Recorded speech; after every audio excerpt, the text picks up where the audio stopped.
The ledger was found in 1891, tucked beneath rotting floorboards of a burned plantation house in southern Georgia. 28 years after the transaction, the handwriting was meticulous.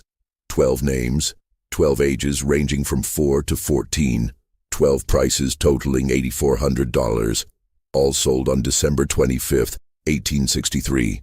But it was the final entry that made the county clerk's hands tremble. A single word, written in different ink, in a shaking hand that barely resembled the previous entries. Forgive. What the authorities discovered in the days following that Christmas would challenge every assumption about justice, guilt, and the weight of a single night. The master's name was Silas Hargrove, and by dawn on December 26th, something had changed him so profoundly that those who knew him claimed he was no longer the same man. Some said it was divine retribution. Others whispered of something far more terrifying, something that came for him in the darkness of that holy night, when the world celebrated peace, and he had committed an act so cruel that even hardened men turned away in disgust. The truth, buried in testimonies, letters, and the fragmented memories of those who survived, is more disturbing than any legend. Because what happened to Silas Hargrove that night wasn't supernatural. It was entirely, horrifyingly human. And what makes this story even more chilling is that every detail can be traced back to documented records, witness accounts, and the physical evidence that remained long after everyone involved had turned to dust. Before we continue with the story of Silas Hargrove and the 12 children whose lives he sold for profit on the holiest day of the year, I invite you to subscribe to this channel and hit the notification bell so you never miss stories like this one. And please, leave a comment telling us what state or city you're listening from. We love knowing where our audience is. Now let's uncover what really happened on that Christmas night in 1863. The Hargrove plantation sat 7 miles south of Valdosta, Georgia, on land that had been in the family since 1809. By 1863, it was one of the few estates in the region still operating at near full capacity, despite the war that had been tearing the nation apart for nearly 3 years. While other planters had lost their labor force to Union raids or Confederate conscription, Silas Hargrove had managed to keep his operation intact through a combination of brutal discipline and geographic isolation. The plantation house itself was an imposing 2-story structure with white columns that had long since grayed with neglect. The paint peeled in long strips, revealing wood darkened by decades of humidity and heat. 6 windows faced the front yard, their glass warped with age, reflecting distorted images of anyone who approached. The roof sagged slightly in the middle, and during heavy rains, water would drip through the ceiling of the second-floor hallway, creating a rhythmic sound that echoed through the empty rooms. Surrounding the main house were the quarters, 23 small cabins arranged in 2 rows, each housing multiple families. The cabins were constructed of rough-hewn pine logs, chinked with mud and moss that had to be replaced every spring. Each cabin measured roughly 12 by 14 feet and housed anywhere from 4 to 8 people. There were no windows, only wooden shutters that could be propped open during the day. The floors were packed dirt, and the roofs were made of cypress shingles that leaked during storms. Beyond the quarters stood the cotton fields, stretching toward a line of pine trees that marked the edge of Hargrove land. 300 acres of cotton, though only about 200 were actively cultivated by 1863. The soil was red clay, difficult to work, and the yields had been declining for years. But Silas refused to acknowledge the decline, insisting in his ledgers that the land was as productive as it had been in his father's time. Between the fields and the quarters stood the work buildings. A cotton gin house, a blacksmith's forge, a carpentry shop, a smokehouse, and a large barn that stored equipment and served as a punishment site when Silas deemed it necessary. The gin house was the largest structure on the property aside from the main house, a cavernous building with a dirt floor and massive wooden gears that separated cotton fiber from seed. The sound of the gin during harvest season was deafening, a constant grinding and clanking that could be heard for miles. Silas Hargrove was 47 years old in December of 1863. He stood just under 6 feet tall, with a thin frame that had grown thinner over the years. His hair, once dark brown, had turned mostly grey, and he wore it combed straight back from a high forehead. His face was angular, all sharp lines and prominent bones, with deep-set eyes that rarely made direct contact with anyone. He had a habit of pursing his lips when he was thinking, creating deep lines around his mouth that made him look perpetually disapproving.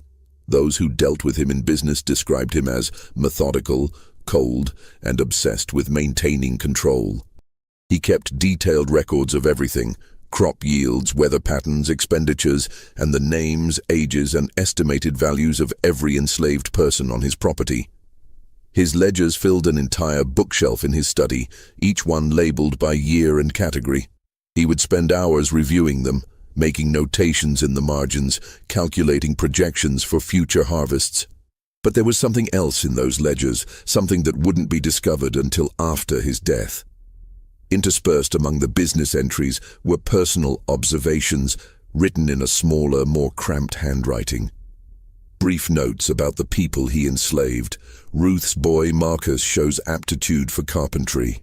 Bess, age 4, sickly, may not survive winter. Thomas learning blacksmith trade, value increasing. These weren't compassionate observations. They were assessments, the same way a farmer might note which livestock were thriving and which were failing. Silas had been raised to view slavery as a natural order, an economic necessity, and a social structure ordained by God. His father, Nathaniel Hargrove, had owned the plantation before him and had instilled in Silas a rigid worldview. There were those who were meant to lead and those who were meant to serve. Questioning this order was not only foolish, but dangerous. It threatened the entire foundation of their society.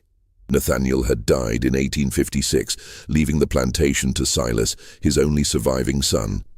Silas's older brother, James, had been killed in a hunting accident in 1849, and his younger brother, Robert, had died of yellow fever in 1852. This left Silas as the sole heir, a responsibility he took with grim seriousness. Silas had married in 1851 at the age of 35 to a woman named Catherine Brennan, the daughter of a wealthy merchant in Savannah. It was not a love match, but a practical arrangement. Catherine brought a substantial dowry, and Silas provided social standing and land. They had 4 children in quick succession: 2 sons, William and Charles, and 2 daughters, Margaret and Anne. Catherine was a quiet woman, deeply religious, who spent most of her time in the upstairs rooms of the house, reading scripture and writing letters to her family in Savannah. She rarely ventured into the fields or the quarters, and she never questioned Silas's management of the plantation. But those who knew her said she seemed perpetually sad, as if she carried a weight she couldn't name. In 1859, Catherine became pregnant with their 5th child. The pregnancy was difficult from the start. She was weak, often bedridden, and by the 8th month, it was clear something was wrong. On a cold night in November, she went into labor. The baby, a boy, was born stillborn. Catherine hemorrhaged and died 3 hours later, at the age of 32. Silas had her buried in the family cemetery, a small plot on a hill overlooking the cotton fields. He commissioned a marble headstone with her name, dates, and a single line from Proverbs. She openeth her mouth with wisdom, and in her tongue is the law of kindness. He never visited the grave after the funeral. The children were sent to live with Catherine's sister in Savannah shortly after their mother's death. Silas told people it was for their education and safety, but those close to the family suspected the real reason. He couldn't bear to look at them. They reminded him of Catherine, and Catherine reminded him of failure. He had failed to protect her, failed to give her a life of happiness, failed to be anything more than a cold, distant husband. With the children gone, Silas retreated further into his work. He spent 18 hours a day managing the plantation, reviewing ledgers, planning crops, and maintaining the rigid control that defined his existence. He ate alone, slept alone, and spoke only when necessary.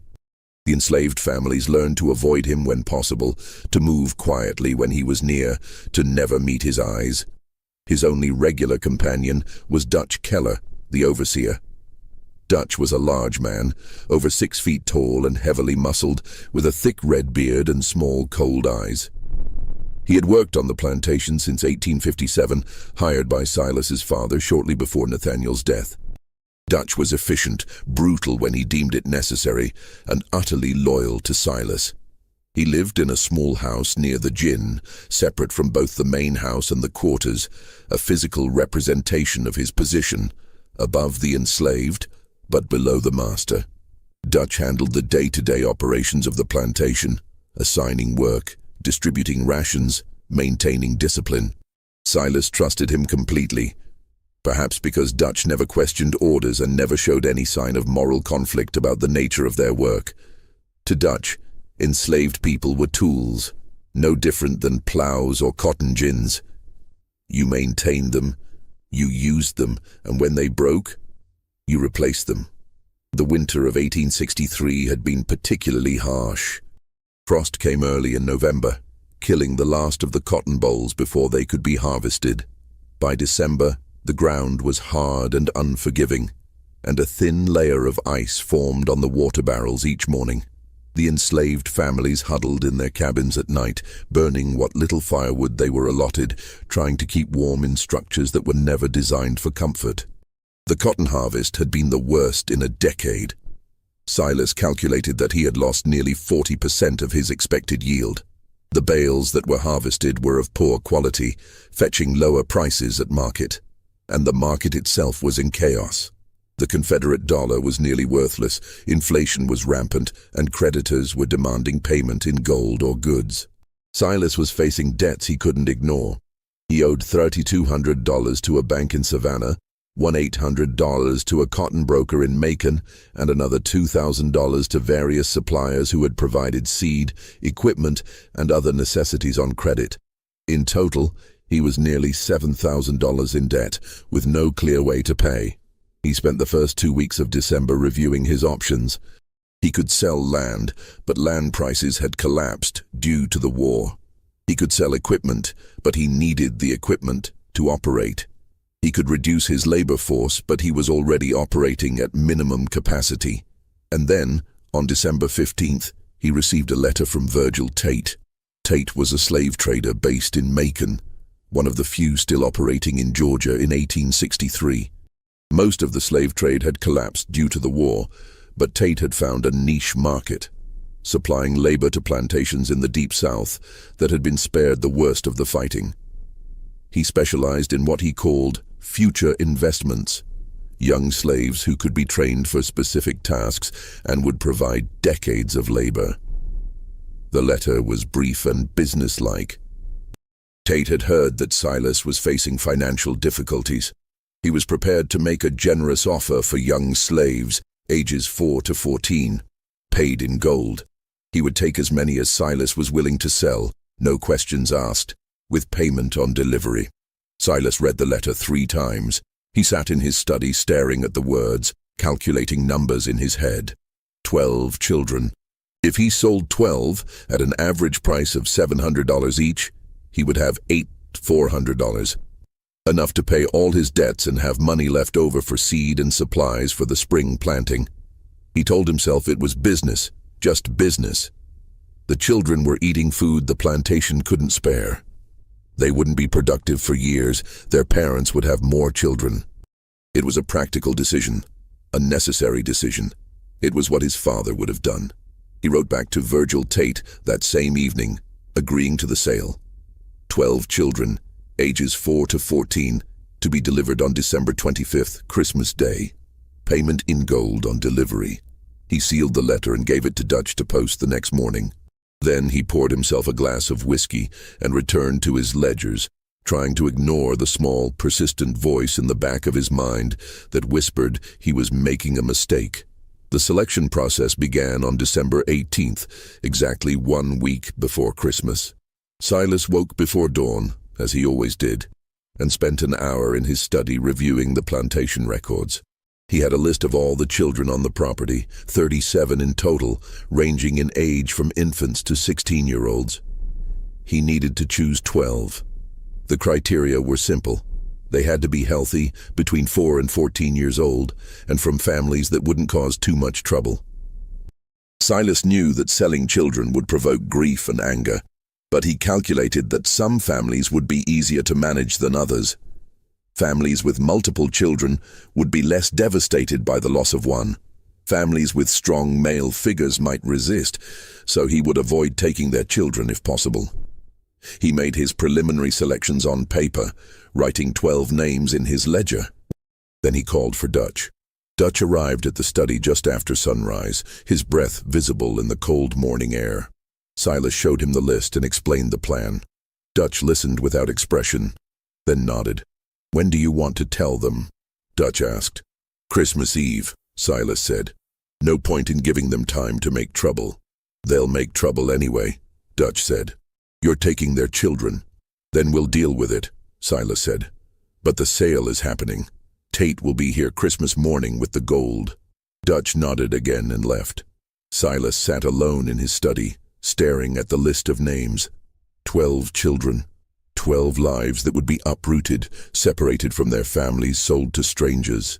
He felt a flicker of something, not quite guilt, but unease. He pushed it down and returned to his calculations. Over the next 2 days, Silas walked through the quarters and the work areas, observing the children on his list. He watched them play, work, interact with their families. He was looking for signs of illness, weakness, or behavioral problems that might reduce their value. The first child on his list was Bess, a 4-year-old girl who lived with her mother, Sarah, and 2 older siblings in cabin number 7. Bess was small for her age, with large dark eyes and a quiet demeanor. She rarely spoke, even to other children, and spent most of her time clinging to her mother's skirts. Silas noted that she appeared healthy despite her size, and her youth made her valuable. She could be trained for domestic work and would provide decades of service. The second was Marcus, a 6-year-old boy who lived with his mother, Ruth, and his grandmother in cabin number 12. Marcus was energetic and curious, always asking questions, always exploring. Ruth was a strong woman, one of the most capable workers on the plantation, and Silas knew that taking her son would devastate her. But Marcus was healthy, intelligent, and would fetch a good price.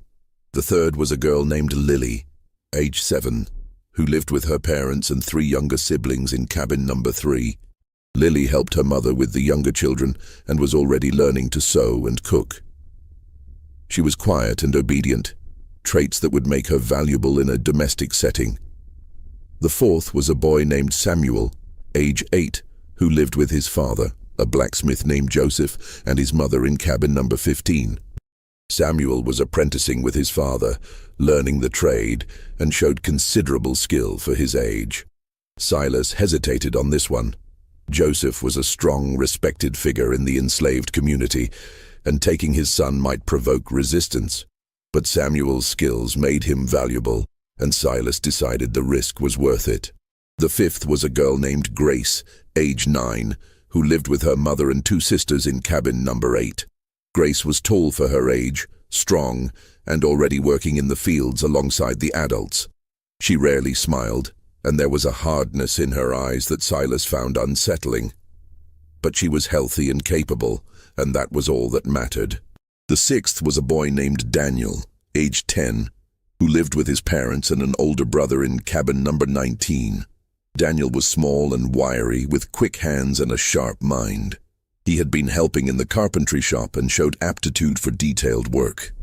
His parents were quiet, unlikely to cause trouble, which made him a safe choice. The seventh was a girl named Hannah, age 10, who lived with her mother and grandmother in cabin number 5. Hannah was cheerful and talkative, always singing while she worked.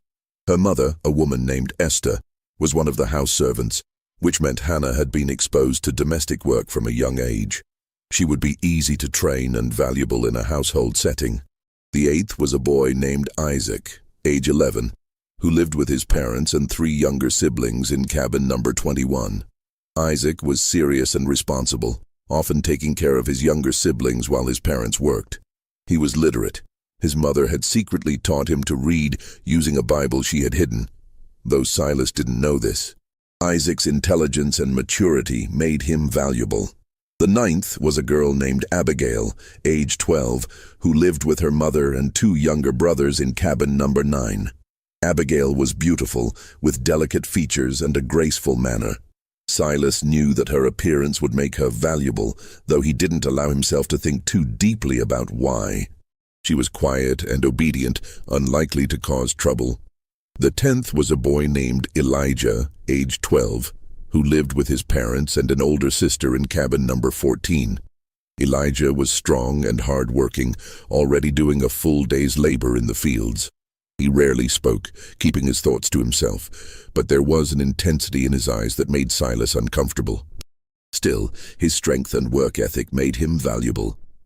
The 11th was a girl named Rebecca, age 13, who lived with her mother and younger sister in cabin number 6. Rebecca was skilled in sewing and cooking, and she helped care for younger children in the quarters. She was mature for her age, with a quiet dignity that set her apart. Her mother was a widow, which meant there would be no father to cause trouble. The 12th was Thomas, age 14, who lived with his parents in cabin number 17. Thomas was the oldest on the list, nearly a man, and he had been apprenticing with the plantation blacksmith for 3 years. He was skilled, strong, and intelligent. He was also the most likely to resist, but his value was too high to pass up. 12 children, 4 girls, 8 boys, ages 4 to 14. Silas wrote their names in his ledger in neat, precise handwriting, along with estimated values based on age, health, and skills. The total came to $8,400, exactly what Virgil Tate had agreed to pay.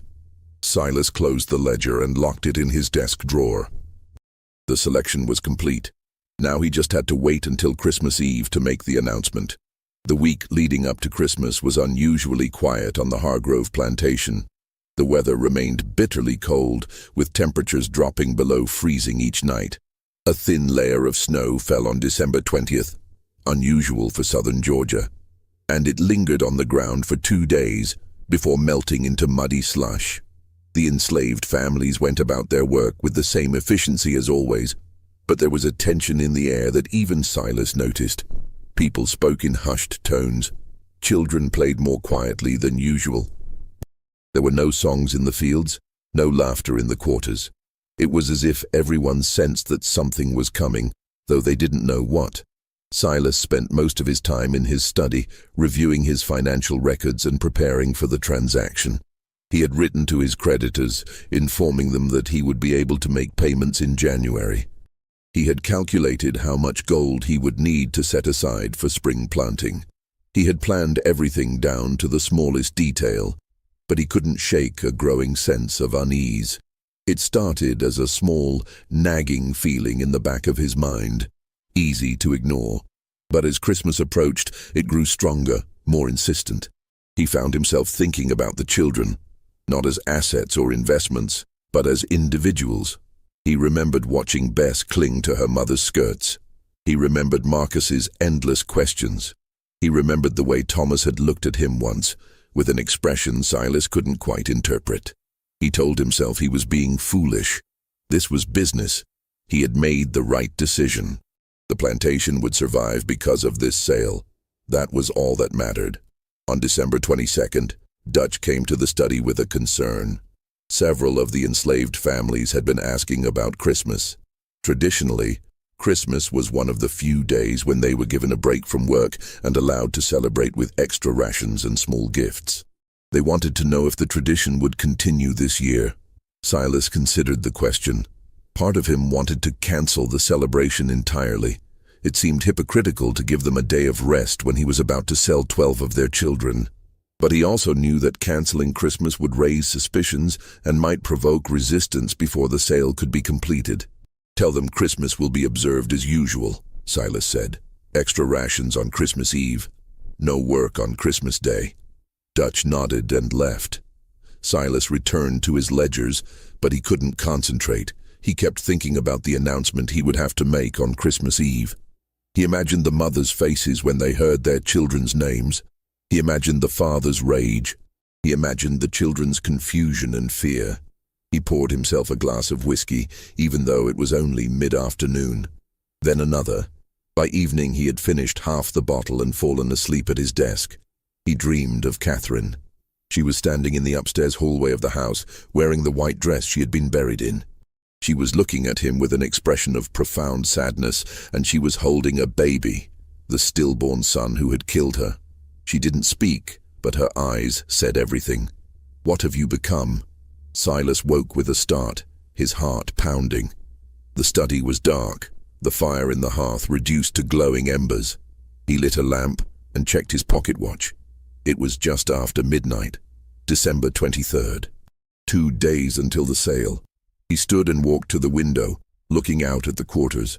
A few cabins had lights in the windows, candles or small fires. Most were dark.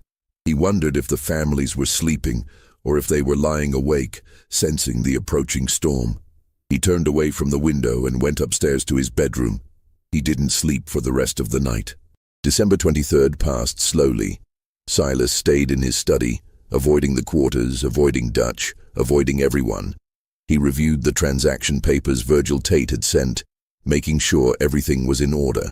He counted and recounted the estimated value of the children. He tried to focus on the numbers, the logic, the necessity of what he was doing. But the unease wouldn't leave him. It had grown into something more than discomfort. It was a physical sensation, a tightness in his chest, a weight pressing down on him. He found it difficult to breathe. His hands shook when he tried to write. He couldn't eat. That evening, he walked out to the family cemetery on the hill. He hadn't been there since Catherine's funeral 4 years earlier. The headstone was weathered but still legible. He stood in front of it, staring at the inscription, and tried to remember what it had felt like to care about someone. He couldn't. That part of him seemed to have died with Catherine, or perhaps even before. He had spent so many years viewing people as assets, as tools, as numbers in a ledger, that he had forgotten how to see them as anything else. He returned to the house as darkness fell. Tomorrow was Christmas Eve. Tomorrow he would make the announcement. And the day after, the children would be gone, and he would have his gold, and everything would go back to normal. He almost believed it. December 24th, 1863, dawned cold and grey. The sky was overcast, threatening more snow, and a bitter wind blew from the north. Silas woke early, as always, but he didn't go to his study.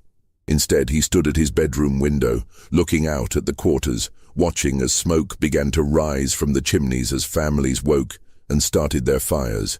He knew what he had to do today. He had rehearsed the words in his mind 100 times. He would be brief, direct, unemotional. He would read the names from his ledger.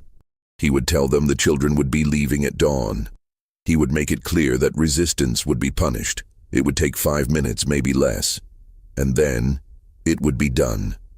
But as he stood at the window, watching the plantation wake up, he felt something he hadn't felt in years. Fear.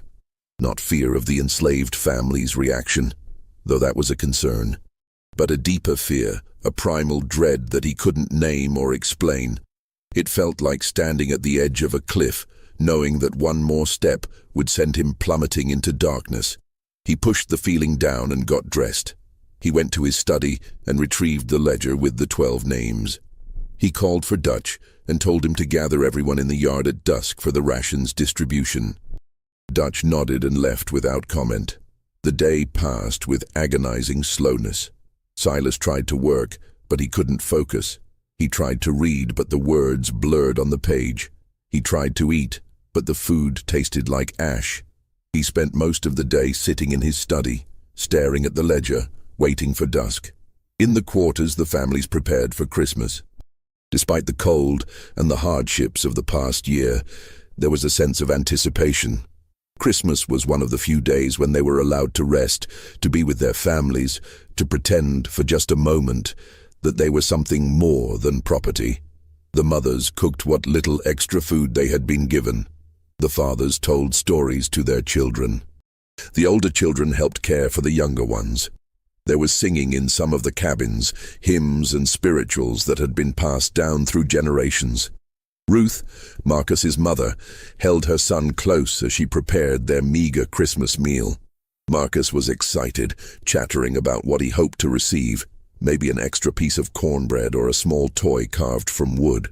Ruth smiled and stroked his hair, trying to memorize the feel of him, the sound of his voice, the warmth of his small body against hers. She didn't know why, but she had a terrible feeling that something was wrong. She had felt it for days, a growing dread that she couldn't shake. She had dreamed the night before of Marcus walking away from her into darkness, and no matter how loudly she called, he didn't turn back. She held him tighter and whispered a prayer. As dusk approached, Dutch walked through the quarters calling for everyone to gather in the yard for rations. The families emerged from their cabins, bundled against the cold, and assembled in front of the big house. There were 63 people in total, men, women, and children, representing 23 families. Silas stood on the porch, the ledger in his hands. Dutch stood beside him, his face expressionless. The enslaved families waited in silence, their breath visible in the cold air. Silas opened the ledger. His hands were shaking, and he gripped the book tighter to steady them. He looked out at the assembled faces, faces he had seen every day for years, faces he had never truly looked at. "I have an announcement," he said. His voice sounded strange to his own ears, thin and distant. The crowd waited. Silas looked down at the ledger and began to read the names. Bess, Marcus, Lily, Samuel, Grace, Daniel, Hannah, Isaac, Abigail, Elijah, Rebecca, Thomas. 12 names. As each name was called, a ripple of confusion passed through the crowd. Parents looked at each other, trying to understand. Children looked up at their mothers and fathers, sensing something was wrong. "These children have been sold," Silas continued, his voice flat. "They will be leaving at dawn tomorrow. The buyer will arrive with a wagon. The transaction is final. Anyone who interferes will be punished."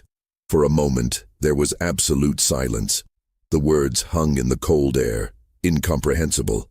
And then, slowly, the meaning sank in. The first sound was a gasp, a sharp intake of breath from one of the mothers, then another, and then the wailing began. It started with Ruth. She let out a sound that was barely human, a howl of grief so profound that it seemed to tear the air itself. She fell to her knees, clutching Marcus to her chest, and the sound that came from her was the sound of a soul breaking. Other mothers joined her. Sarah, Bess's mother, collapsed, her body shaking with sobs. Esther, Hannah's mother, screamed and reached for her daughter, pulling her close. The fathers stood rigid, their faces carved from stone, their fists clenched at their sides.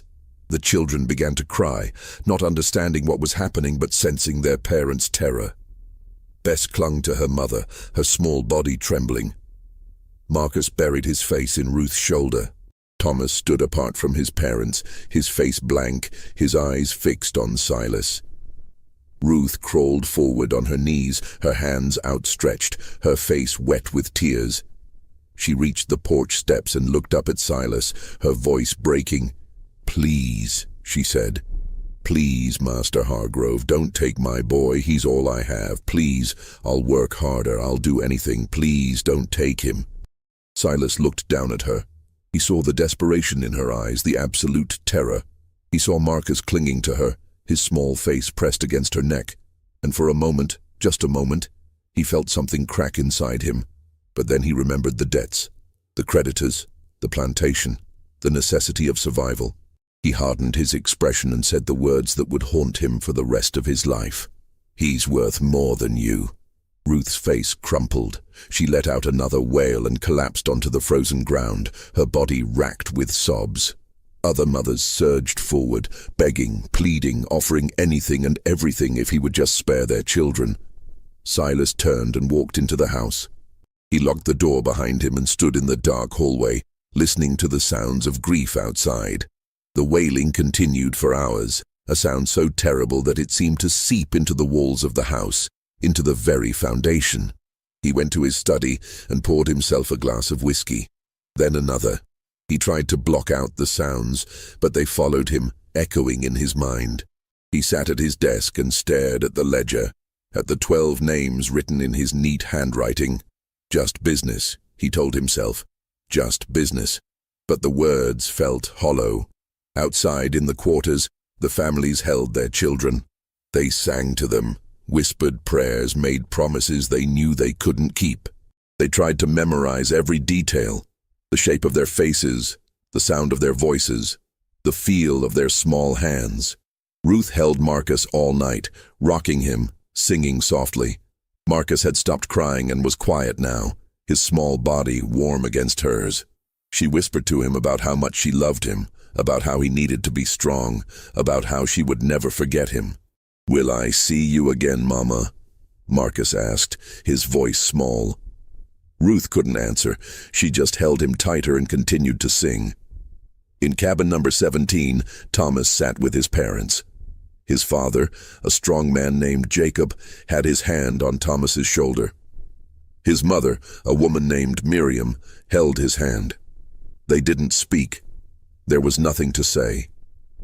Thomas looked at his parents and felt something harden inside him. He was 14 years old, nearly a man, and he understood what was happening in a way the younger children didn't. He understood that tomorrow he would be taken from his family and sold to a stranger. He understood that he would likely never see his parents again. He understood that his life, his future, his very identity was being erased because a white man needed money, and he understood that there was nothing he could do about it. But as he sat there holding his mother's hand, feeling his father's grip on his shoulder, he made a silent promise. He would survive. He would remember. And someday, somehow, he would make sure that what was being done to him and the other children would not be forgotten. The night deepened. The temperature dropped. The wailing in the quarters gradually subsided into quiet sobbing, and then into silence. But it was not a peaceful silence. It was the silence of grief too profound for words, of hearts breaking in the darkness. In the big house, Silas sat alone in his study. He had finished the bottle of whiskey and started another. His mind was foggy, his thoughts disjointed. He kept seeing Ruth's face, hearing her voice. "Please don't take my boy." He stood and walked to the window. The quarters were dark now, no lights in the windows.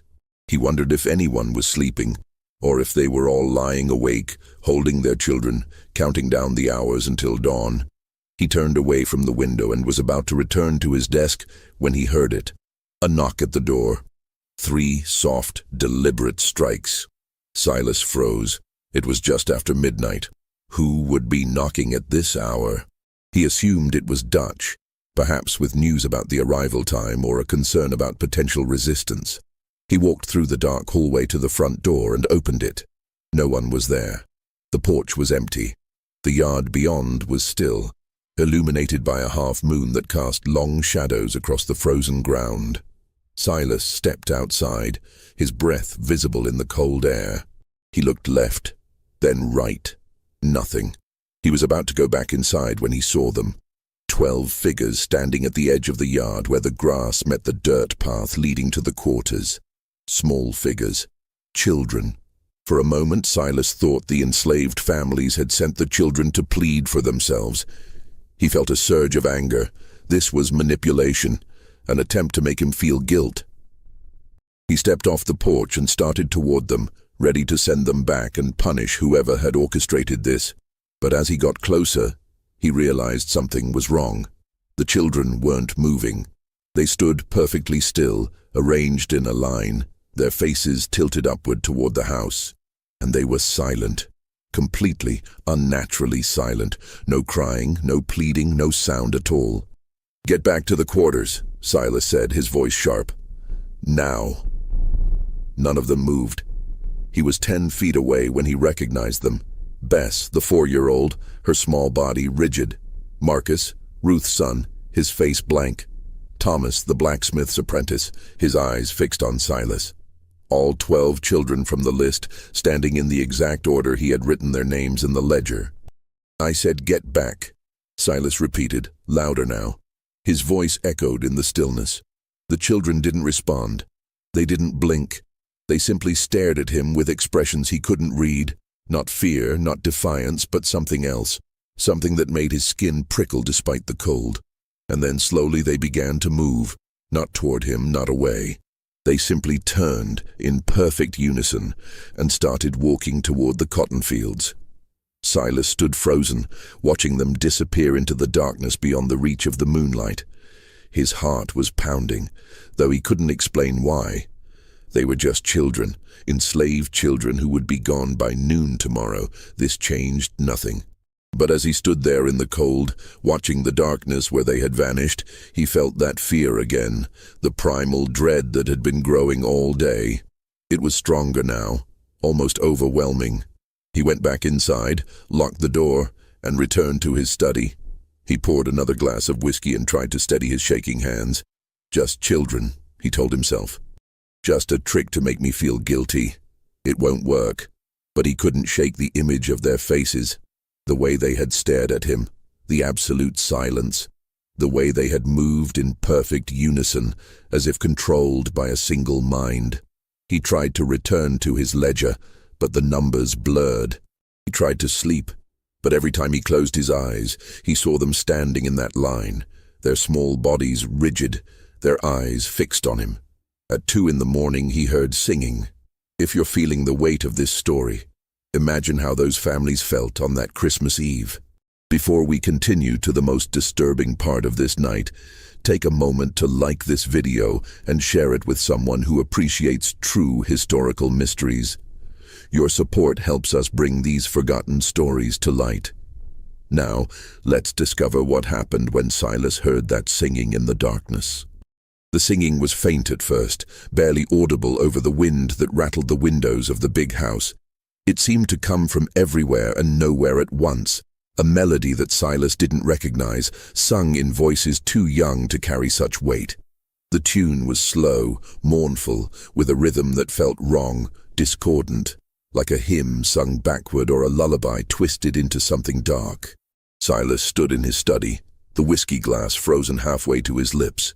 He listened, trying to determine where the sound was coming from. It seemed to drift through the walls like smoke, seeping into every corner of the house. He went to the window and looked out. The yard was empty.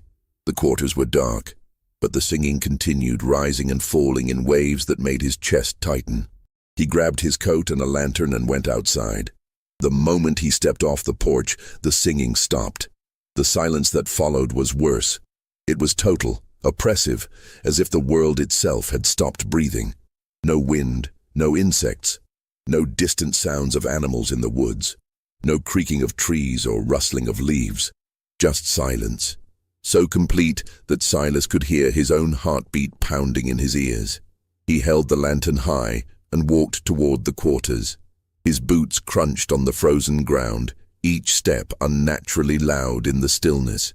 He expected to find the families awake, perhaps gathered in one of the cabins, perhaps singing to comfort themselves. But every door was closed, every window dark. He knocked on the nearest door, cabin number 7, where Bess lived with her mother, Sarah. No answer. He knocked again, harder. Still nothing. He pushed the door open. Inside, Sarah lay on a pallet with her 2 older children, all 3 of them asleep. But it wasn't a normal sleep. Their breathing was shallow, almost imperceptible, and they didn't stir when Silas called out. He moved closer and shook Sarah's shoulder. She didn't wake. Her skin was warm, her pulse steady, but she was completely unresponsive, as if trapped in some deep, unnatural slumber. Silas backed out of the cabin, his heart racing. He moved to the next cabin, then the next. The same in each one. Every adult, every child except the 12 he had selected, was asleep in this same deep, unnatural way. He called their names, shook them, even splashed water on their faces. Nothing worked. They simply lay there, breathing shallowly, trapped in sleep. Except the 12 children. The 12 children were gone. Silas felt the first real thread of panic. He told himself it was absurd. They were hiding, playing some kind of game, or perhaps their parents had hidden them before falling into this strange sleep. But the panic remained, cold and insistent, spreading through his chest like ice water. He searched the quarters, the barn, the storage sheds, the gin house. Nothing. He walked to the edge of the cotton fields, holding his lantern high, and called their names. His voice was swallowed by the darkness, as if the night itself was absorbing the sound. And then he saw the light. Deep in the fields, perhaps 100 yards away, a small fire burned. It was low to the ground, flickering weakly but unmistakable against the darkness. Silas started toward it, his boots crunching on the frozen earth, his breath coming in short gasps. As he got closer, he saw them. The 12 children sat in a perfect circle around the fire. They weren't moving, weren't speaking. They simply sat, their faces illuminated by the flames, staring into the fire as if hypnotized. The light cast strange shadows on their faces, making them look older, almost ancient. "What are you doing?" Silas demanded, his voice breaking the silence. "Get up. Get back to the quarters. Now." None of them looked at him. They continued to stare into the fire, their expressions blank. He stepped closer, anger overriding fear. "I said get up." One of the children, Thomas, the oldest, finally turned his head. His eyes met Silas's, and for the first time, the boy spoke. "We're waiting." His voice was calm, almost conversational, but there was something underneath it that made Silas's skin crawl. "Waiting for what?" Silas snapped. Thomas didn't answer immediately. He simply looked at Silas with an expression that was neither hostile nor afraid. It was something else, something that looked almost like pity.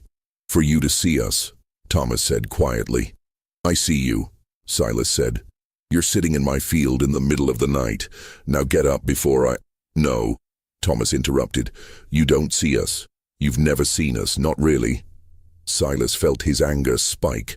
"I don't have time for this nonsense. Get up, now." He reached down and grabbed Thomas's arm, intending to drag him to his feet.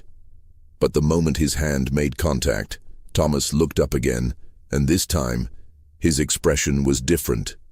Not blank, not empty, but filled with something Silas couldn't name, a depth of understanding that no 14-year-old should possess.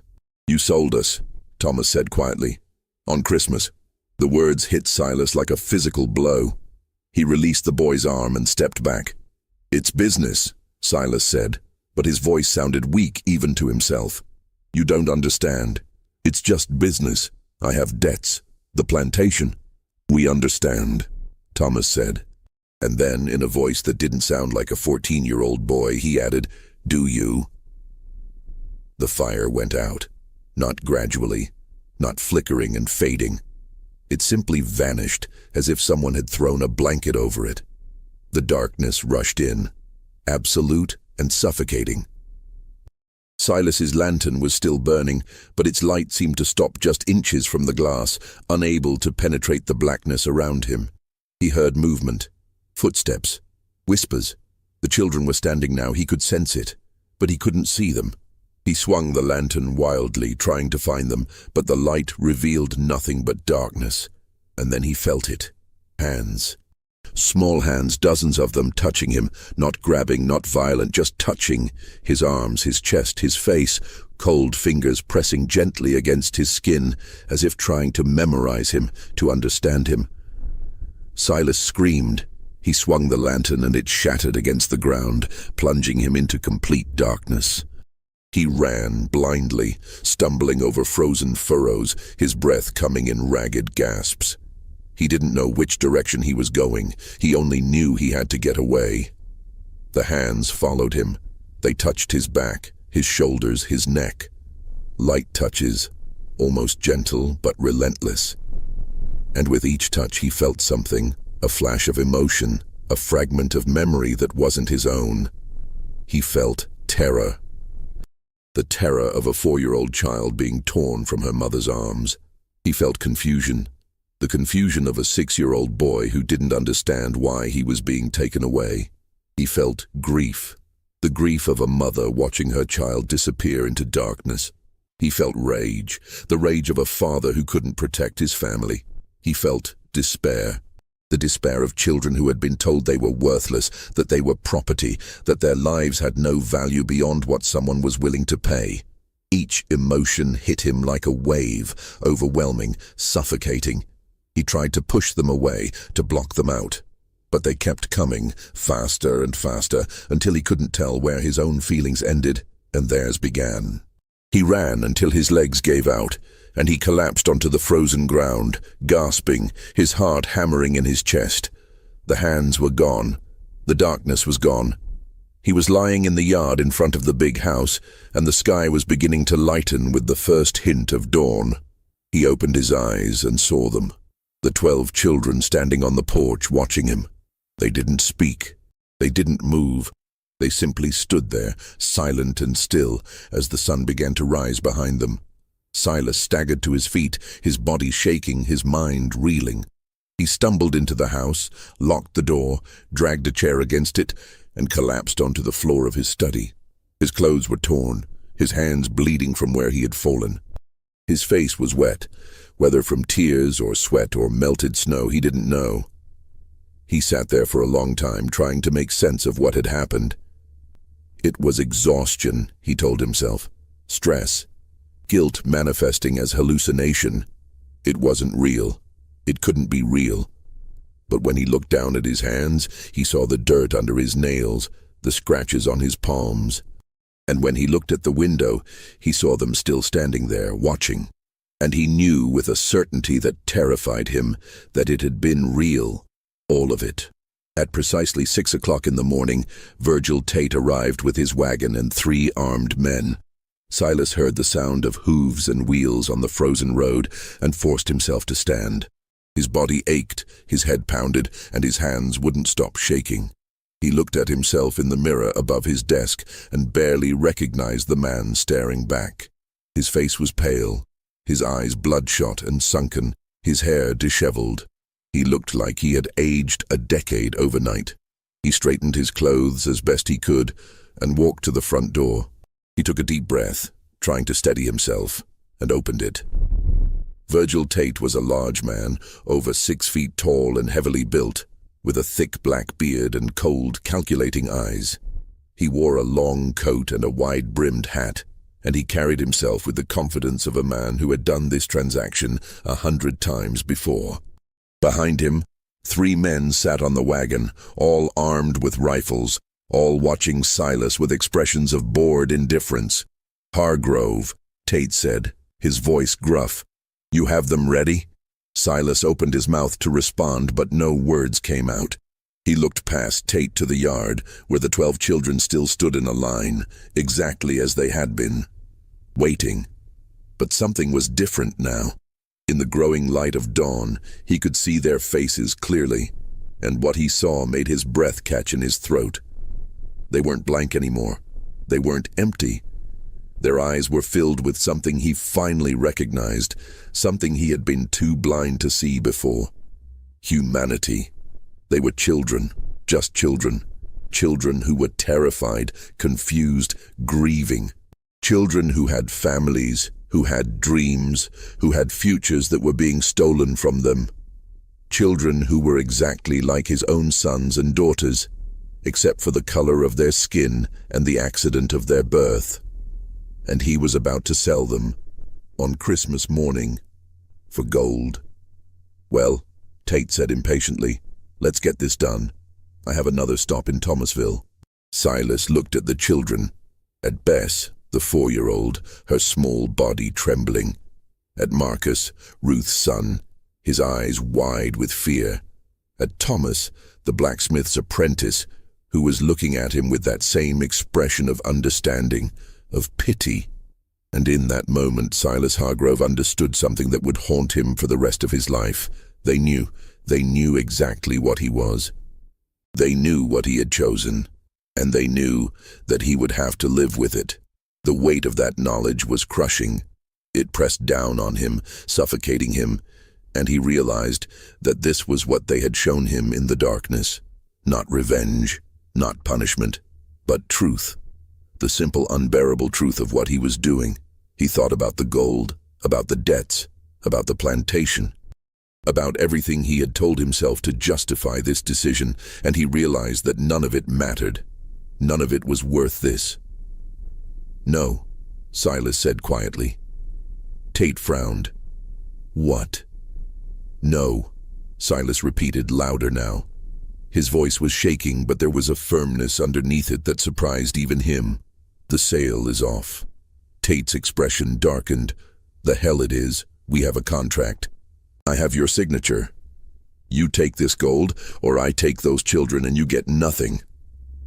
Silas looked at the leather satchel in Tate's hand, the satchel containing $8,400 in gold coins. Enough to save the plantation. Enough to pay his debts. Enough to secure his future. Then he looked at the children again, at their faces, at their eyes. Take your gold and leave, Silas said. Tate stared at him for a long moment, his jaw clenched. You're a fool, Hargrove. You'll lose everything. I know, Silas said. And he did. He knew that without the gold he would default on his debts.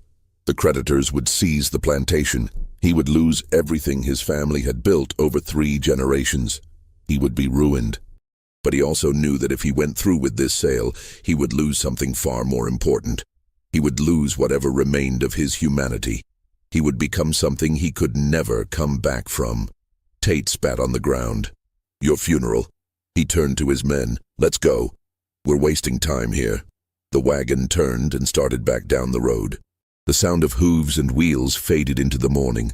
Silas stood on the porch watching them disappear and felt something inside him break and reform at the same time.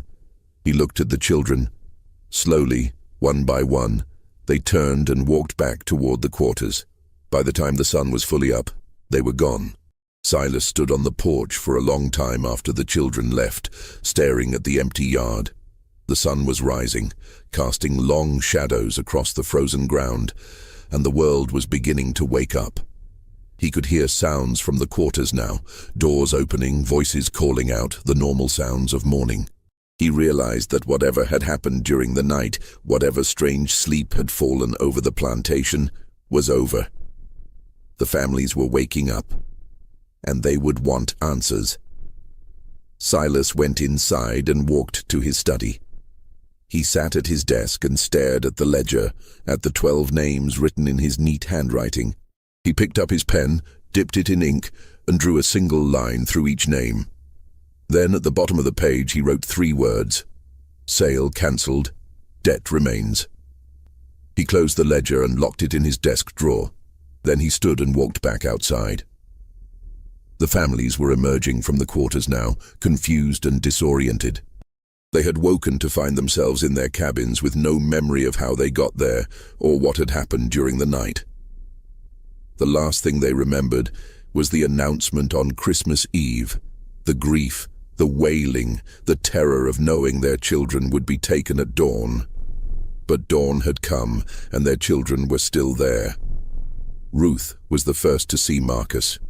He was standing outside their cabin, looking tired and confused but unharmed. She ran to him and swept him into her arms, sobbing, checking him for injuries, unable to believe he was really there. Other mothers did the same, finding their children, holding them, weeping with relief and confusion. The children couldn't explain what had happened. They remembered standing in the yard, remembered walking to the fields, remembered sitting around a fire. But after that, everything was blank until they woke up at dawn. Dutch Keller emerged from his house near the gin, looking as confused as everyone else. He had fallen asleep at his desk the night before and woken to find it was Christmas morning. He walked to the big house and found Silas standing on the porch. "What happened?" Dutch asked. "Where's Tate? Did the sale go through?" "No," Silas said. "I cancelled it." Dutch stared at him. "You what?" "I cancelled the sale," Silas repeated. "The children are staying. But the debts?" "I'll figure it out," Silas said. His voice was flat, emotionless, but there was a finality to it that made Dutch realize there was no point in arguing.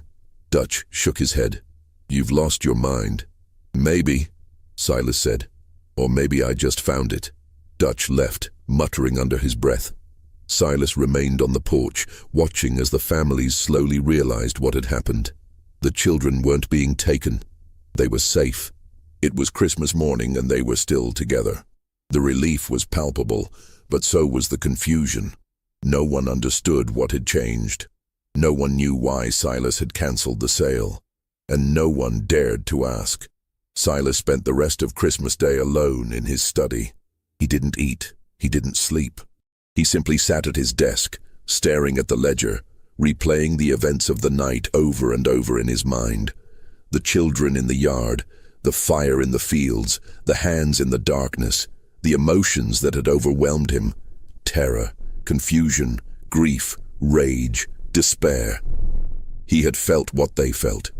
He had experienced for just a moment what it was like to be them, to be powerless, to be property, to be seen as less than human, and it had broken something in him that could never be repaired.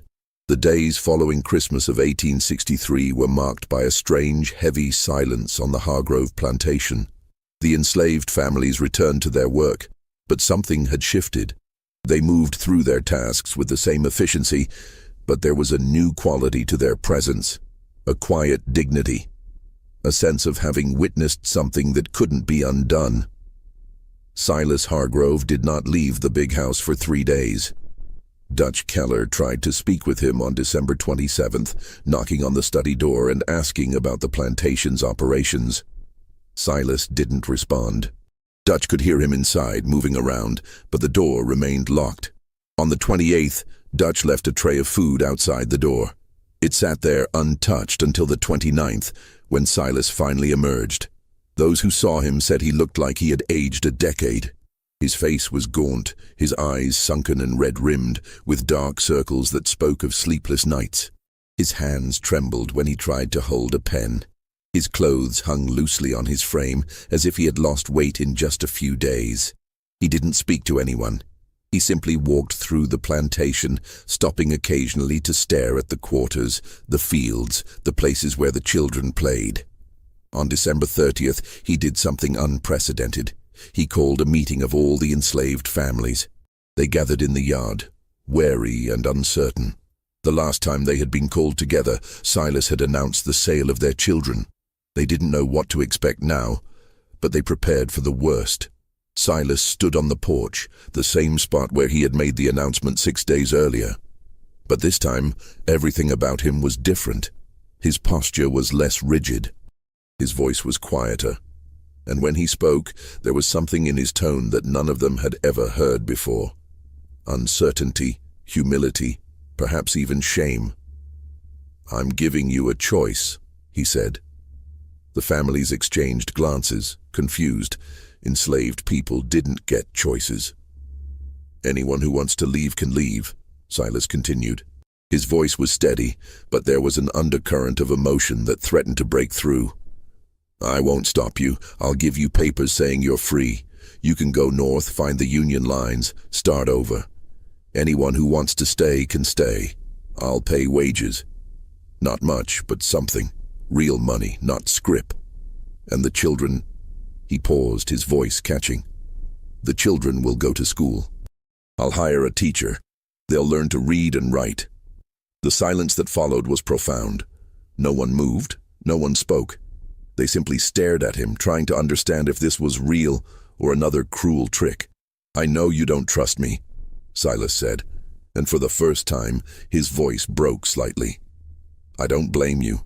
I've given you no reason to trust me, but I'm telling you the truth. You're free to choose. And whatever you decide, I won't punish you for it." He turned and went back inside, leaving them standing in the yard, stunned. Over the next week, the families discussed what to do.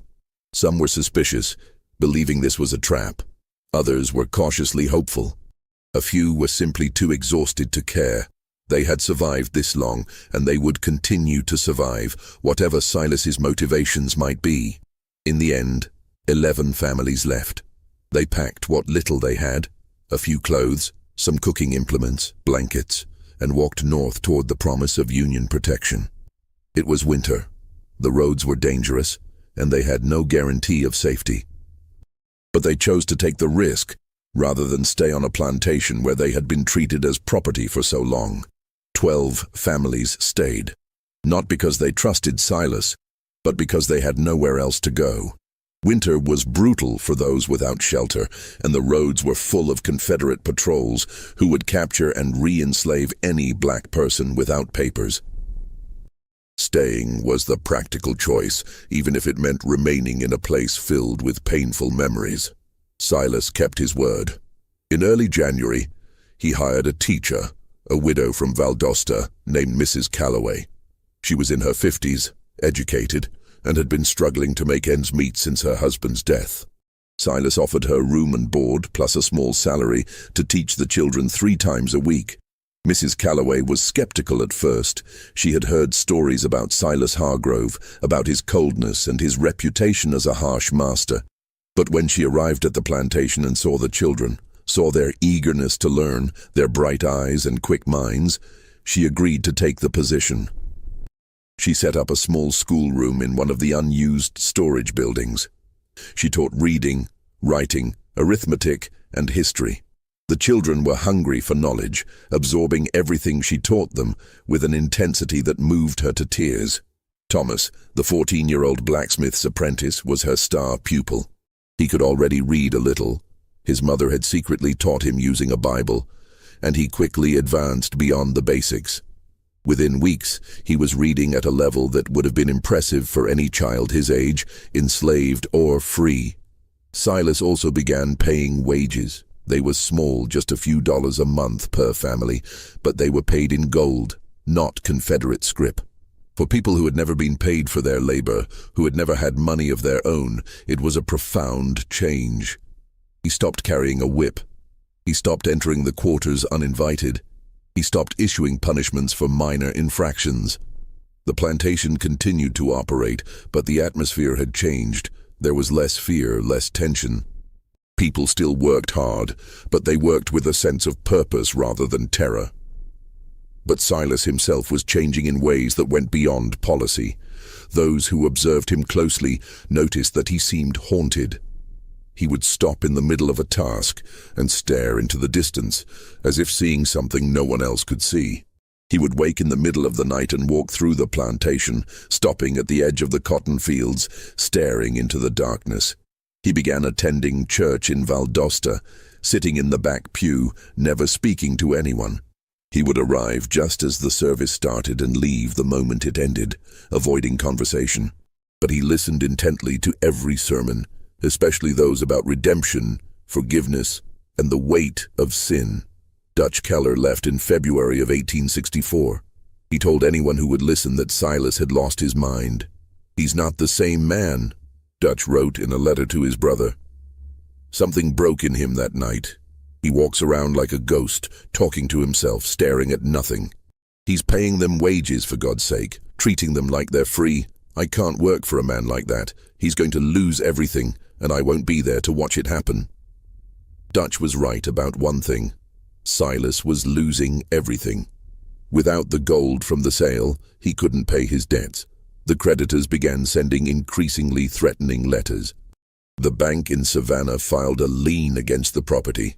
Suppliers refused to extend credit. But Silas didn't seem to care. He continued to pay wages. He continued to fund the school. He continued to treat the people on his plantation as human beings rather than property. In March of 1864, he did something even more unprecedented. He began writing letters to government officials advocating for the rights of enslaved people. He wrote to the governor of Georgia, to members of the Confederate Congress, to anyone who might listen. His letters were passionate, detailed, and deeply personal. In one letter, discovered years later in the state archives, he wrote, "I have spent my life believing that slavery was a natural order, a necessary institution, a system ordained by God. I was wrong. I have seen the faces of children torn from their mothers. I have heard the wails of parents who know they will never see their sons and daughters again. I have felt for just a moment the terror and despair of those who are treated as property rather than people. And I can no longer remain silent. This system is evil. It destroys not only those who are enslaved, but also those who enslave. It corrupts the soul and blinds us to the humanity of our fellow man. I do not expect forgiveness for my role in perpetuating this evil. But I can at least speak the truth, even if no one listens. The letters were ignored. Some were mocked. A few resulted in threats. But Silas continued to write them, driven by a compulsion he couldn't explain. The war dragged on through 1864 and into 1865. Sherman's army marched through Georgia in late 1864, burning plantations and freeing enslaved people in their wake. The Hargrove plantation was spared, likely because it was so isolated and appeared already abandoned. By the time Union soldiers reached the area, there was little left to burn. In April of 1865, Lee surrendered at Appomattox, and the war officially ended. News traveled slowly to southern Georgia, but by late April, word had reached Valdosta. The Confederacy was dead. Slavery was abolished. Silas gathered the remaining families and told them they were legally free now. He offered to let them stay and work for wages, or leave with his blessing and whatever supplies he could spare. Most stayed, not out of loyalty to Silas, but out of practicality. The world outside was chaos. The roads were full of displaced people, both black and white. The economy had collapsed. There were no jobs, no infrastructure, no safety net. The plantation, for all its dark history, offered stability, but the relationship had changed. The families were no longer enslaved. They were workers, employees, people with agency and choice, and Silas treated them as such. He began dividing the plantation land, offering plots to families who wanted to farm independently. He provided seed, tools, and advice. He helped them establish their own small farms, even though it meant reducing the size of his own operation. In 1867, he sold most of the remaining plantation land to the families who had stayed, offering them terms so generous that a lawyer in Valdosta accused him of financial suicide. The lawyer was probably right. Silas sold the land for a fraction of its value, accepting payment in installments over 10 years, with no interest. "Why are you doing this?" the lawyer asked him. "You're giving away everything your family built." Silas looked at him with those haunted eyes and said, "Because it was never mine to begin with." He kept only the big house and a few acres around it. The rest, nearly 300 acres, was divided among 12 families. 12 families for 12 children. It wasn't a coincidence. Silas lived alone in the big house, refusing to remarry or reconnect with his own children in Savannah. He wrote to them occasionally, but they rarely responded. They had built new lives, and Silas was a reminder of a past they wanted to forget.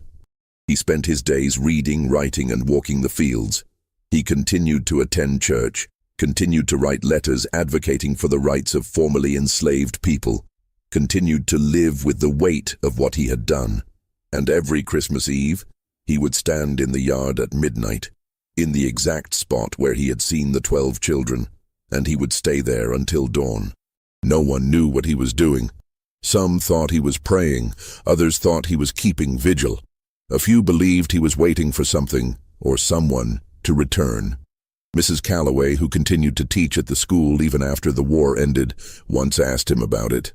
"Why do you stand out there every Christmas Eve?" she asked. Silas was silent for a long time.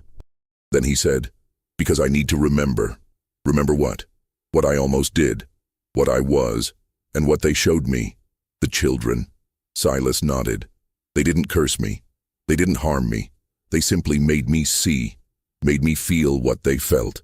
And it changed me in a way I can't explain. Every Christmas Eve, I stand in that spot and remember, because if I forget, even for a moment, I might become that man again." In 1872, Silas Hargrove fell ill.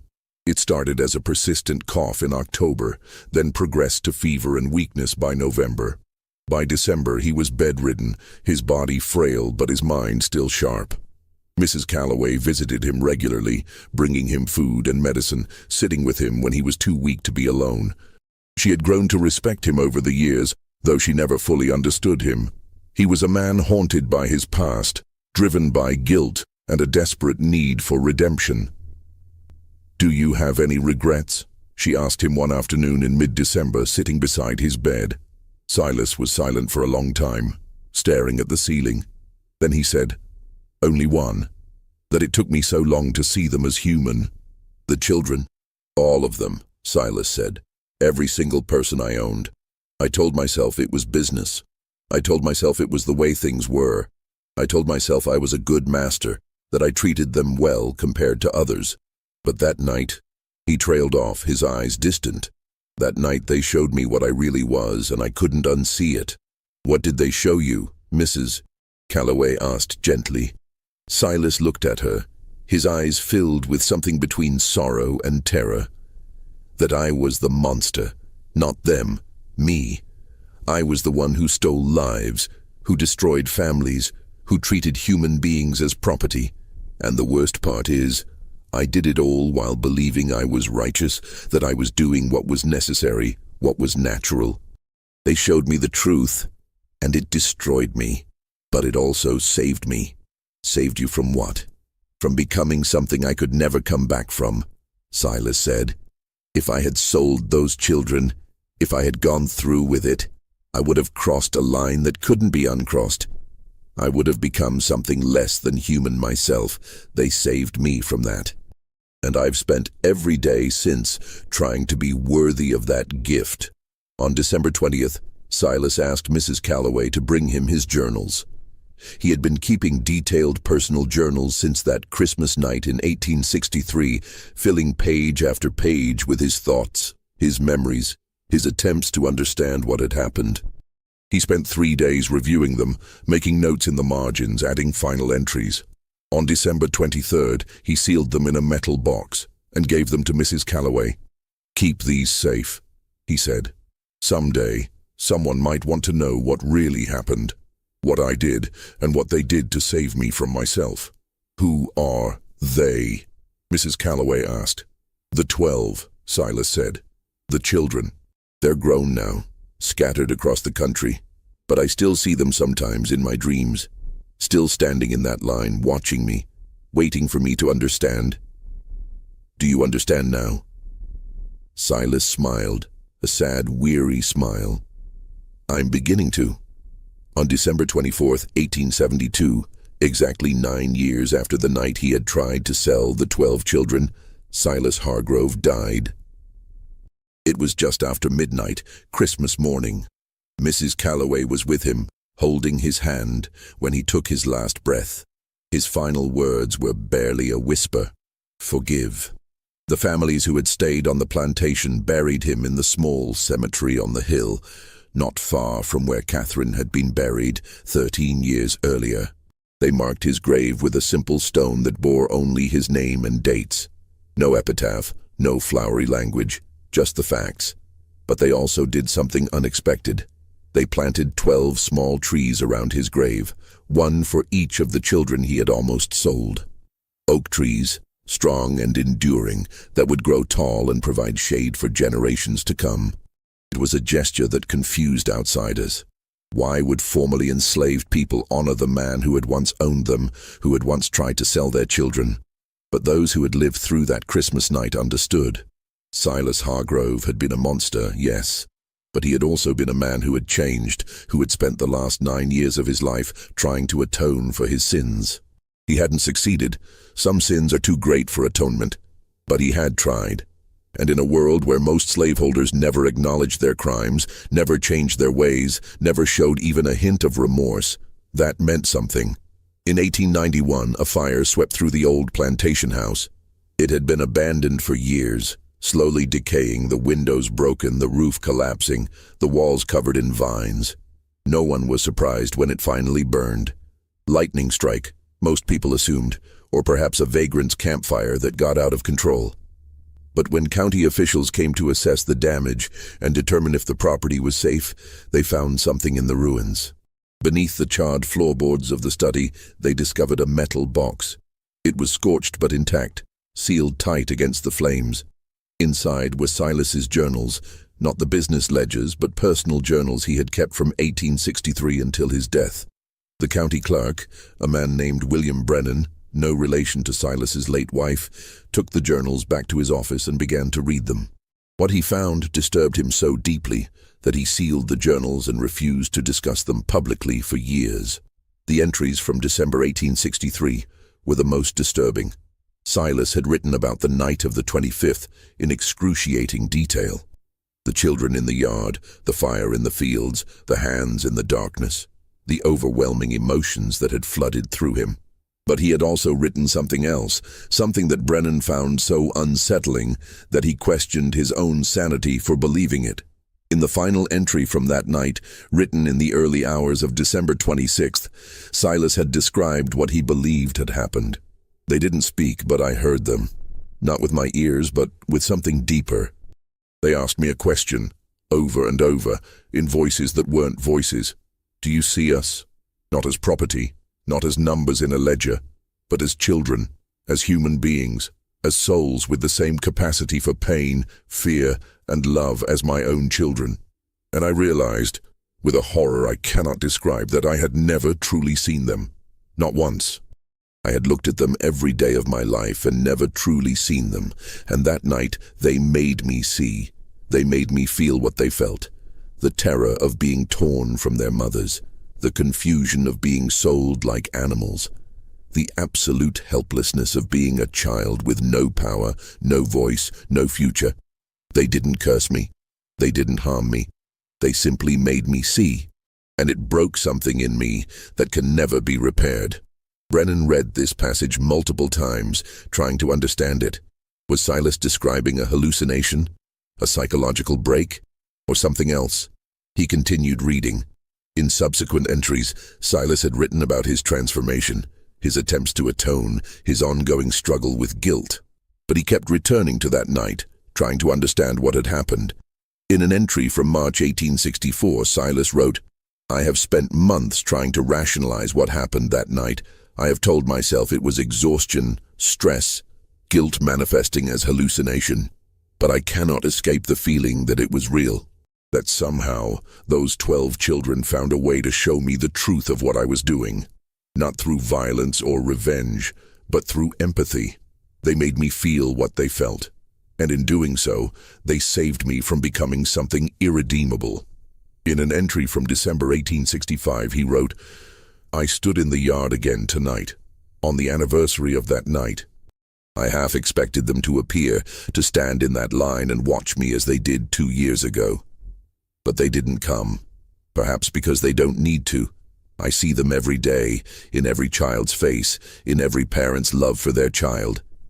They are always with me, reminding me of what I almost did, of what I was, and of what I must never become again."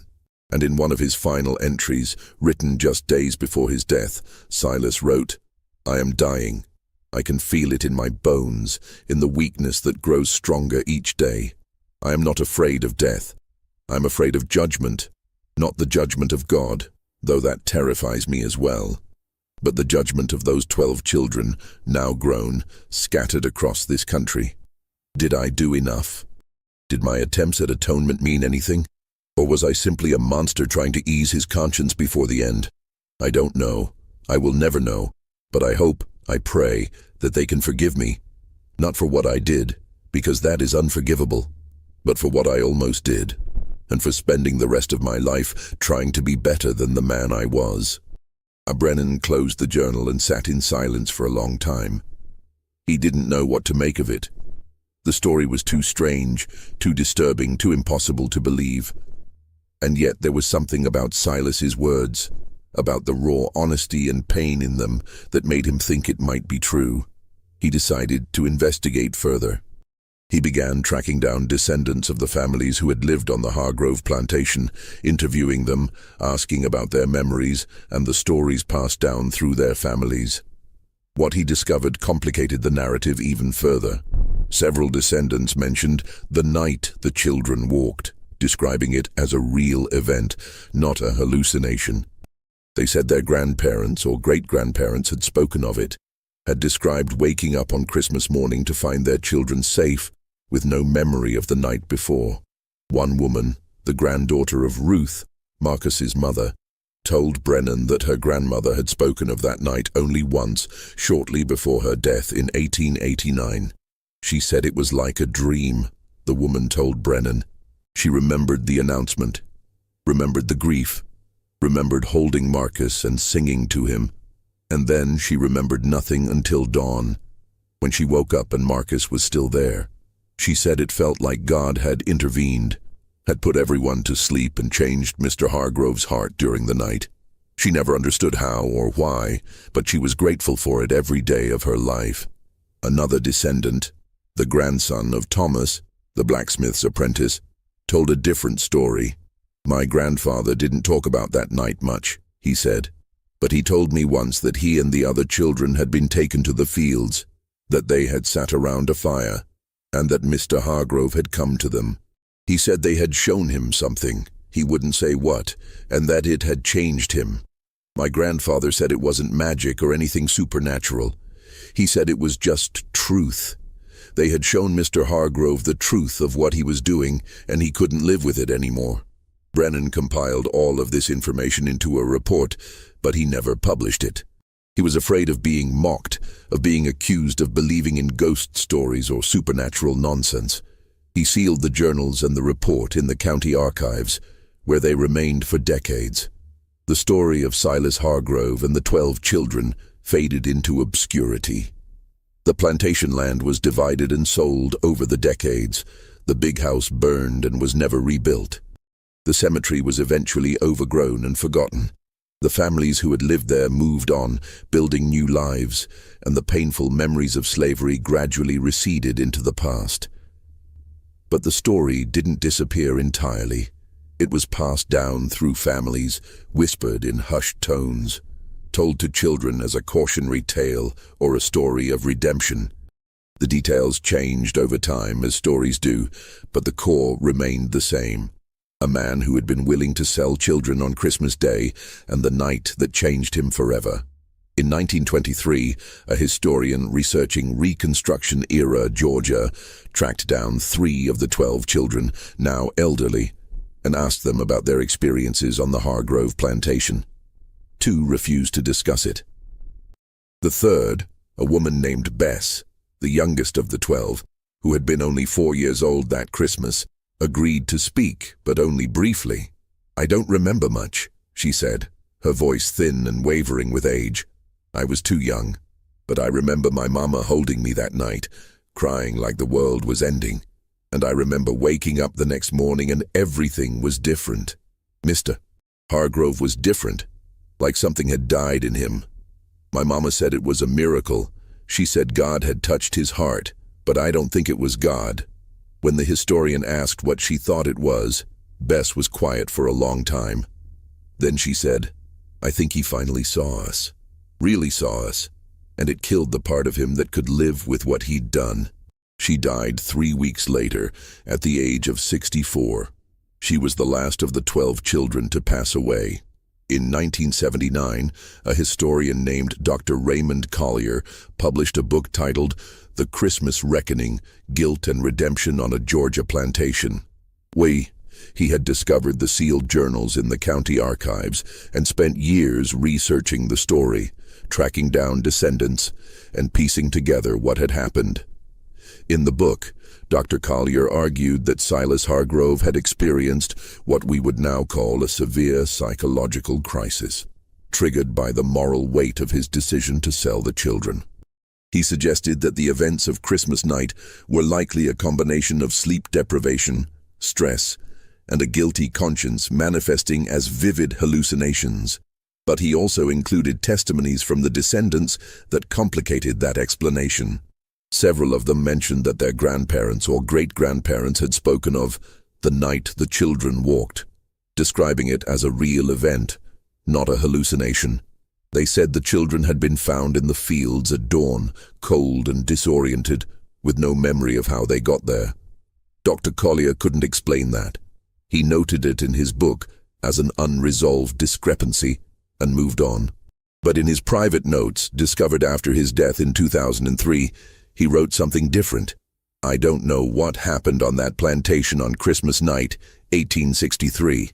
I've spent years trying to find a rational explanation and I can't. The testimonies are too consistent, the details too specific. Either an entire community conspired to create an elaborate fiction, or something happened that defies easy explanation. I'm a historian. I deal in facts. But sometimes facts lead you to places where reason can't follow. Maybe Silas Hargrove did hallucinate. Or maybe for one night, 12 children found a way to make a man see the truth of what he was doing. Not through violence, not through revenge, but through the simple, unbearable act of being seen, of being recognized as human, and maybe that was more powerful than any punishment could ever be. The Hargrove plantation no longer exists. The land was subdivided and sold over the decades, and now it's a mix of farmland and residential properties. The big house burned in 1891, and nothing was ever rebuilt on the site. The cemetery where Silas was buried was eventually overgrown and forgotten, though local historians believe they have identified its location. But the 12 oak trees remain. In 2015, a land survey team working in the area discovered a cluster of 12 massive oak trees arranged in a circle on a small hill. The trees were estimated to be over 140 years old, dating back to the 1870s. At the center of the circle, partially buried and covered in moss, was a weathered gravestone bearing the name Silas Hargrove, and the dates 1816, 1872. The discovery sparked renewed interest in the story. Local historians researched the site and confirmed that it was indeed the old Hargrove Plantation Cemetery. The 12 oak trees, they concluded, had been planted around Silas's grave shortly after his death. The site is now protected as a historical landmark. Visitors can walk among the oak trees, which have grown massive and majestic, their branches intertwining overhead to create a natural cathedral. At the base of each tree, a small plaque has been installed with the name of one of the 12 children: Bess, Marcus, Lily, Samuel, Grace, Daniel, Hannah, Isaac, Abigail, Elijah, Rebecca, and Thomas. It's a quiet place, peaceful and beautiful. But there's something about it that makes visitors uneasy. Perhaps it's the weight of history, the knowledge of what almost happened there. Or perhaps it's something else, something harder to define. People who visit the site often report feeling watched, as if unseen eyes are observing them from the shadows between the trees. Some hear faint singing, a melody they can't quite place. Others feel a sudden, overwhelming sense of grief or guilt that passes as quickly as it came. Are these experiences real, or are they simply the power of suggestion, the mind creating meaning where none exists? No one knows for certain, but what is certain is this. On Christmas night in 1863, something happened on the Hargrove plantation that changed the course of multiple lives. Whether it was a psychological break, a shared hallucination, or something that defies rational explanation, the result was the same. A man who had been willing to sell children for profit became a man who spent the rest of his life trying to atone for his sins. It wasn't enough. It could never be enough. Some sins are too great for atonement, but it was something. And in a world where most slaveholders never acknowledged their crimes, never changed their ways, never showed even a hint of remorse, that meant something. The 12 children grew up. They lived full lives, as full as any formerly enslaved person could in the post-war South. They had families, careers, struggles, and triumphs. And they carried with them, for the rest of their lives, the memory of that Christmas night when they had somehow made a monster see them as human. They never spoke publicly about what happened, perhaps because they didn't fully understand it themselves, or perhaps because some truths are too profound, too personal to be shared with the world. But they remembered, and their descendants remember. And now, through this story, we remember too. Not as a tale of supernatural revenge or divine intervention, but as a reminder of something far more important: the power of empathy, the weight of guilt, and the possibility, however slim, however difficult, of redemption. This story shows us that sometimes the most terrifying hauntings aren't supernatural. They're the moments when we're forced to confront the truth of our own actions. What do you think really happened on that Christmas night in 1863? Was it a psychological break, or did those 12 children find a way to make Silas Hargrove see them as human? Leave your comment below with your thoughts. If you enjoyed this deep dive into one of history's most disturbing and mysterious events, subscribe to this channel, hit the notification bell, and share this video with someone who appreciates stories that blur the line between history and mystery. Thank you for watching, and we'll see you in the next video.